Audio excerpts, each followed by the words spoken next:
영화 파묘가 개봉 4일 만에 관객 200만 명을 돌파했습니다.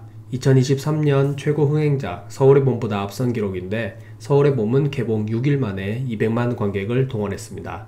오는 2월 28일 듄 파트 2가 개봉하기에 흥행에 다소 걸림돌이 될 수 있지만 잘 만든 영화라는 입소문을 타고 있는 상황이라 쌍끌이 흥행도 기대됩니다. 과연 파묘는 1000만 관객 돌파에 성공할 수 있을까요? 오늘도 테마에 맞춰서 이 작품을 파헤쳐 보도록 하겠습니다. 콘텐츠 특성상 스포일러가 포함되어 있습니다. 원치 않는 분은 시청하지 마시기 바랍니다.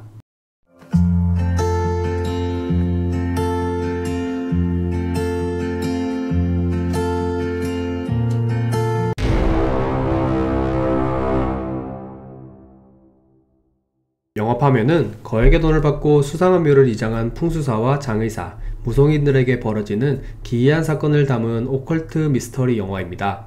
귀신이나 초자연적 현상 등으로 공포와 오싹함을 선사하는 오컬트 장르에 항일 키워드가 녹아 있습니다. 이 영화의 줄거리는 간단합니다. 젊은 무당 화림과 무속인 몽길은 미국에 사는 부자 한인 가정으로부터 집안 장손들이 걸린 이름 모를 병을 치료해달라는 의뢰를 받습니다. 갓 태어난 아이부터 아이의 할아버지까지 집안 장손들은 환청에 시달리며 시름시름 앓고 있습니다. 화림은 묘바람이나 그렇다며 직원 상덕과 장례지도사 영근에게 파묘를 부탁합니다. 무덤은 대대로 부자였던 집안이 조상을 모신 자리라고는 믿기지 않을 만큼 나쁜 터에 있는데 화림은 잘못하면 줄초상 난다며 한사코 일을 마다하는 상덕을 이전과 동시에 대살굿을 하면 된다며 설득합니다. 예상대로 파묘와 동시에 기이하고도 끔찍한 일들이 연달아 일어나며 영화는 오컬트의 길을 걷습니다. 단순한 줄거리인 줄 알았던 영화는 반전을 낳습니다. 기이한 현상의 원인이었던 묘를 불태워 없앴음에도 파묘 작업에 투입된 인부가 병에 걸리기 때문입니다. 인부는 뱀을 죽인 게 잘못된 것 같다며 호소하고 상덕은 인부를 돕기 위해 다시 묘자리를 찾아 관 밑에 숨겨져 있던 다른 거대한 관을 발견합니다. 영화는 이때부터 항일 분위기가 가득해집니다. 2m가 넘는 거대한 관에 얽힌 비밀은 일제강점기 일본이 한국의 전기를 끊으려 산 곳곳에 박아뒀다는 쇠말뚝 이야기로 이어집니다. 영화 곳곳에 심어진 역사 코드와 일본은 호불호를 극명하게 나눕니다.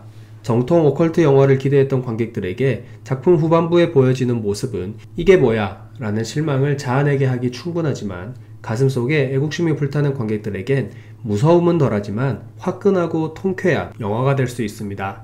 한국형 오컬트 장르를 개척한 장재현 감독은 검은 사제들과 사바하로 이미 큰 성공을 거둔 장인입니다. 2015년 개봉한 검은 사제들은 544만 명, 2019년 개봉작 사바하는 239만 명을 동원했습니다. 앞선 두 작품에서 엑소시즘과 신흥 종교를 다뤘던 장재현 감독은 이번 영화를 통해 오컬트의 전통 무속신앙, 풍수지리, 음향오행론에다가 가슴 아픈 역사까지 녹여내 새로운 오컬트 작품을 만들었습니다.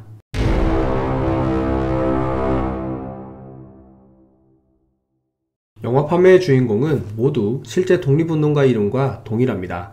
최민식이 연기한 풍수사 상덕은 독립운동가이자 정치인이었던 김상덕이 떠오릅니다. 그는 해방 이후 반민특위 초대위원장으로 친일무역파 처단에 앞장섰습니다. 김고은이 연기한 무당 이화림도 똑같은 이름의 독립운동가가 존재합니다. 이화림은 일제강점기 조선의용대 여자복무단 부대장을 역임했던 독립운동가입니다. 만 14세 때 3.1운동에 참여했고 한일애국단에 들어가 이봉창, 윤봉길과 함께 활동했습니다. 유해진이 맡은 장의사 고영근은 조선 말기 문신을 지냈던 독립운동가이자 괴아파 정치인이었던 고영근을 연상하게 만듭니다. 고영근은 의열달을 연상시키는 의열 장의사를 운영합니다. 이도현이 연기한 봉길은 폭탄투하로 유명한 독립운동가의 대명사 윤봉길 의사를 떠올리게 합니다. 조연도 마찬가지입니다. 김선영 배우가 연기한 오광심은 광복군에서 활약한 여성 독립운동가의 이름과 같고 김지한 배우가 연기한 소녀무당 박자혜 역시 독립운동가였던 단체 신채호 부인의 이름과 같습니다. 수상한 묘가 위치한 산에 자리 잡은 보국사란 절 이름과 그곳을 지키는 스님의 이름도 의미심장합니다. 이 절을 지킨 주지 스님의 본명인 원봉은 의열단장을 역임한 독립영웅 김원봉을 떠오르게 하기 때문입니다.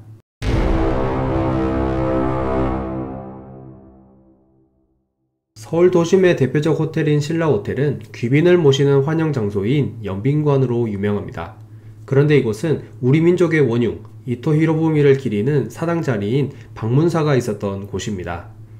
영빈관 자리는 한양 성곽이 이어지는 4개의 산, 인왕산, 북악산, 낙산, 남산 중 남산이 이어지는 길의 한복판에 위치합니다.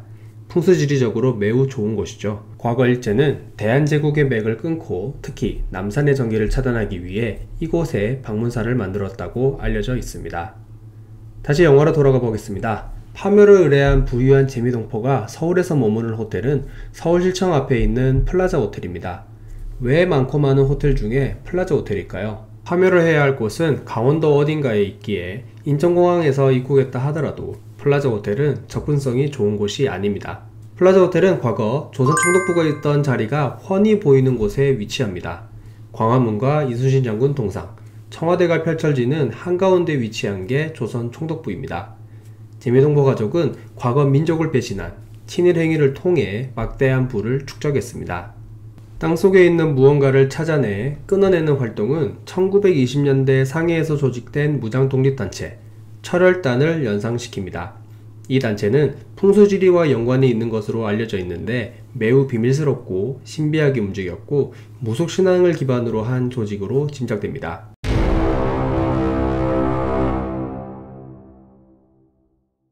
(1985년) 한 민간단체는 민족정기를 회복한다며 북한산 100군데에서 1m가량의 쇠말뚝 20여 개를 뽑아내고 그중 일부는 독립기념관에 기증했습니다. 조선 총독부를 없앤 김영삼 정부는 역사 바로 세우기의 일환으로 전국 곳곳에 쇠말뚝을 제거하는 작업을 대대적으로 벌였습니다. 과거 일제가 한국의 민족정기를 끊어놓고자 전국 곳곳에 쇠말뚝을 박아놨다는 이야기가 존재했기 때문입니다. 이에 대해 역사학자들의 견해는 엇갈립니다. 명확한 역사 근거가 없기에 무엇이 맞다라고 할 수는 없습니다. 실제 일제가 민족 정기를 끊으려 호랑이가 한쪽 다리를 내고 누워있는 한반도의 백두대간 한가운데 쇠말뚝을 박은 것일 수도 있습니다. 반면 단순 토지 측량용으로 사용된 것일 수도 있습니다. 하지만 일제의 쇠말뚝은 20세기 후반부터 정설 혹은 괴담으로 여전히 내려오는 게 사실입니다.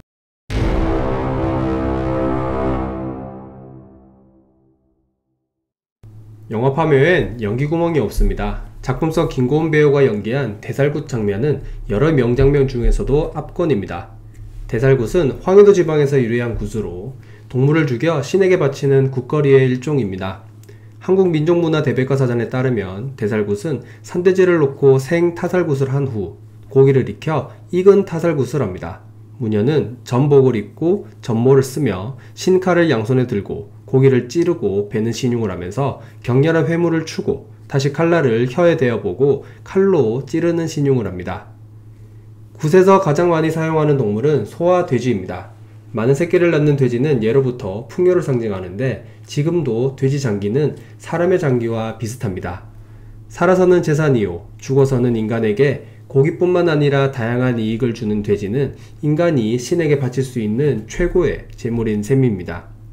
영화엔 대살굿 외에도 2번의 굿이 더 등장합니다. 하나는 혼 부르기로 죽은 혼을 부르는 구슬픈 굿이고 또 하나는 제주도에서 행해지는 퍼포먼스인 도깨비 놀이입니다. 숨어있는 귀신을 살짝 깨워 알고자 하는 정보를 얻는 것입니다.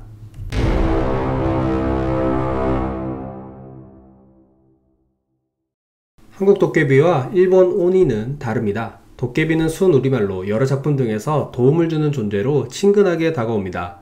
머리에 커다란 뿔이 달리고 몸에 호피무늬 옷을 걸치며 가시방망이를 들고 있는 모습이 자연스럽게 연상됩니다. 어떤 도깨비는 장난꾸러기 같죠. 도깨비 모습은 일제강점기 일제가 우리나라를 지배하기 위해 한국과 일본은 같은 조상이라는 일선 동조론의 근거로 한국 동화를 왜곡시키면서 일본 오니는 한국 도깨비의 모습으로 변질되었습니다. 도깨비 모습은 1915년부터 30년간 국어교과서의 혹부리 영감 사파로 사용되면서 이미지가 생성되었습니다. 일본 오니는 시대마다 조금씩 모습이 다르지만 일반적으로 붉은색 혹은 푸른색 피부에 머리에 뿔이 하나 혹은 2개가 나 있고 날카로운 어금니와 날카로운 손톱을 기른 손가락, 구척장신에 빳빳한 털이 난 모습으로 금 방망이를 들고 있습니다. 일본 오니는 한국 도깨비에 비해 무시무시한 이미지를 갖고 있는데, 이 이미지가 처음 등장한 건 각종 전랑과 무사들의 반란으로 귀족과 왕실이 몰락하던 무사정권 시기입니다. 절대 권력인 왕실마저 몰락시킨 무사들은 오니도 없앨 만큼 강력하니 함부로 대들지 말라는 메시지를 심었는지도 모르겠습니다. 한국 도깨비가 괴물이라면 일본 오니는 신적 존재이자 정령입니다. 영화화면 속 오니는 일본 전국시대 당시 사무라이로 보입니다. 그가 좋아하는 은어는 수박향이 나는 물고기로 1등급 수질에서만 살며 한반도와 일본, 대만 등지에 서식합니다. 연어처럼 바다로 나갔다가 산란을 위해 다시 하천으로 돌아오는 회귀성 어류입니다.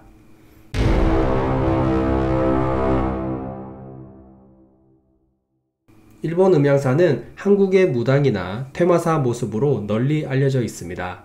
하지만 실제 역사 속 음양사는 음양도를 기반으로 점을 치거나 기륭을 파악해 주술적인 대처를 하던 고대 일본 관직 중 하나입니다.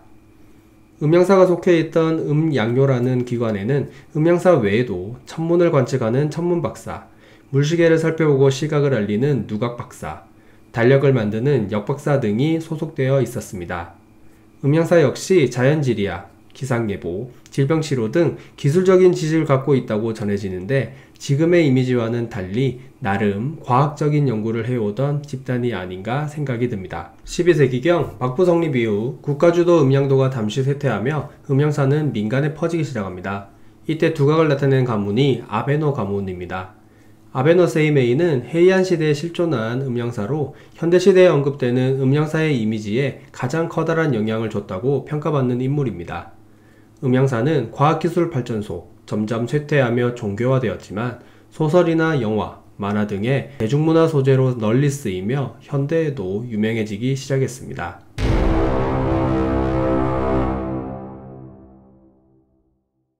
영화 제목인 파묘는 옮기거나 고쳐묻기 위해 무덤을 파낸다는 뜻으로 보통은 묘를 이장할 때 쓰는 단어입니다.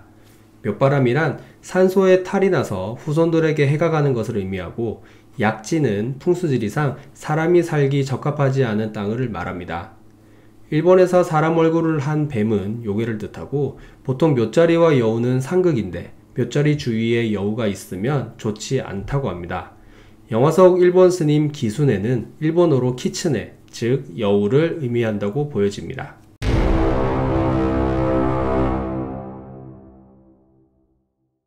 음양오행설은 음양과 오행이라는 기호를 통해 조화와 통일을 강조하는 학설로 유교교리의 하나입니다.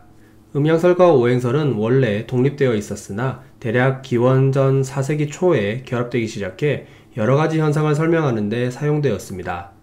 과학의 시대가 활짝 열리며 음양오행설은 점점 퇴보하고 있지만, 성리학의 나라였던 조선시대엔 어마어마한 영향력을 발휘하였습니다. 음양오행설은 여러 이야기가 있는데 서로 보완하는 관계도, 서로 상극인 관계도 있습니다. 예로부터 우리나라는 나무에 비유됐는데 많이 맞았지만 안 부러지는 강인함을 상징했습니다. 영화 파묘에서 음양은 무속인을, 오행은 풍수지리사와 장의사를 가리킵니다.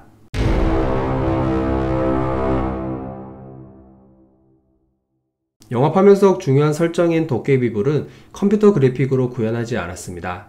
장재환 감독은 CG를 싫어한다고 알려져 있는데, 실제 도깨비불 장면은 가장 많은 제작비가 들었고 크레인 2대를 동원해 실제 불덩어리를 움직여가며 촬영했습니다. 과학이 발달하지 않았던 시절, 공포의 대상이었던 도깨비불은 어두운 밤 들판이나 강둑 근처에서 자주 볼 수 있었는데, 특히 공동묘지에서 자주 일어나 두려움을 줬습니다. 사실 도깨비불은 인화합물이 물과 작용하여 분해될 때 생기는 인화수소가 상온에서 불이 붙은 화학 반응의 결과일 뿐입니다. 인간의 뼈 속엔 다량의 인 성분이 있는데, 이 성분이 밖으로 나오면서 공기 중에 떠다니다가 물과 작용해 스스로 불이 붙어 묘지 근처에서 많이 볼 수 있었던 것입니다. 영화 파묘는 험한 것의 등장 이후 분위기가 완전히 바뀝니다. 콘텐츠 초반부에도 말씀드렸다시피 이런 감독의 의도는 영화에 호불호를 강하게 심어버립니다. 실제 역사도 있지만 쇠말뚝처럼 괴담과 정설을 오가는 논란도 있습니다. 5년 만에 더욱 한국적으로 찾아온 오컬트 영화 파묘. 이 작품을 판단하는 몫은 관객의 자유이지만 장르물이 관객들에게 큰 사랑을 받는 건 좋은 일이라 생각합니다. 오컬트 영화의 고전, 엑소시스트와 샤이닝에 대한 오마주, 영화 속에 숨겨진 이스터에그를 발견하는 재미도 꼭 느껴보시길 바랍니다. 지금까지 봄이었습니다. 오늘도 좋은 콘텐츠를 시청해주셔서 감사드리며 또 좋은 콘텐츠로 찾아뵙겠습니다.